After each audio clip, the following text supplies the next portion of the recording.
Simon commission की यदि हम बात करते हैं भारतीय इतिहास में, आधुनिक भारत में साइमन कमीशन से एक प्रश्न बहुत पूछे जाते हैं। यहाँ सर सिडनी साइमन की अध्यक्षता में साइमन कमीशन का गठन किया गया।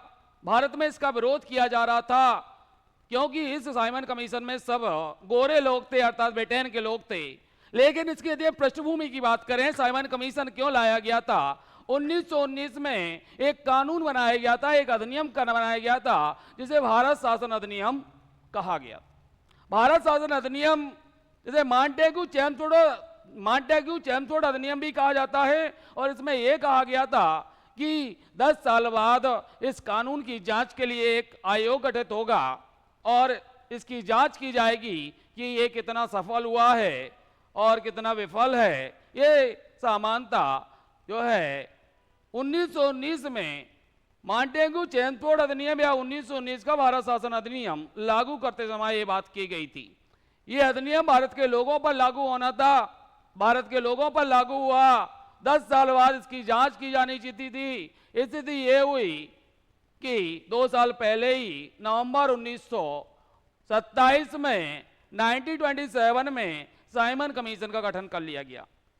समस्या ये हो रही थी कि ब्रिटेन में बैठे लोग भारत की दुर्दशा, अर्थात ब्रिटेन में बैठे लोग जो उच्च पदों पर बैठे हैं वो भारत की दुर्दशा क्या समझेंगे, भारत की स्थिति को क्या समझेंगे। जो लोगों ने इस जो है कानून से जो लोग प्रताड़ित हुए हैं उनकी स्थिति को क्या समझेंगे। बस इसी आधार पर साइमन कमीशन का विरोध किया जा रहा था। ये कहा जा रहा था कि साइमन कमीशन में एक भी भारत का व्यक्ति नहीं है, सब गोरे हैं। जब साइमन कमीशन बॉम्बे में आया 1928 में, 1928 में जब साइमन कमीशन बंबई में आया तो सामान्यतः काले झंडे दिखाए गए, काली पट्टी बांधी गई, साइमन कमीशन गो बैक के नारे लगाए गए, साइमन कमीशन गो बैक के नारे लगाए गए, साइमन कमीशन वापस जाओ के नारे लगाए गए। यदि हम लाहौर की स्थिति को देखें आप, तो लाहौर में जो है हमारे जो है क्रांतिकारी लाला लाजपत राय और हमारे क्रांतिकारी जो है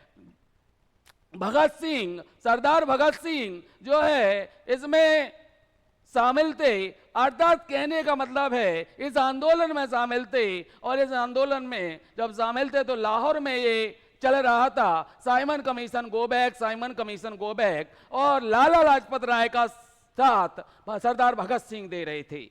लाला लाजपत राय बार बार चिल्ला चिल्ला के कह रहे थे साइमन कमीशन गो बैक।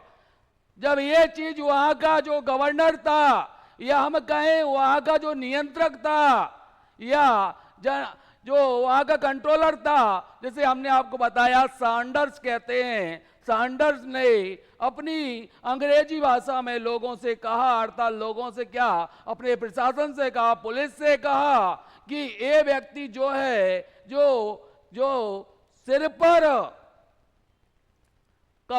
पर क्या है, पगड़ी बांधे हुए है, और इस व्यक्ति के इतनी लाठियां दी जाए कि ये क्या है कि सामान्यतः अपना जो है प्राण त्याग दे। जब ये बात कही गई और ये भी कहा गया कि जो इसके साथ जो लड़का 20-21 साल का जो साथ दे रहा है, इस लड़के को जो है दूर जो है रहकर इनको रखकर आगे इनको लाया जाए।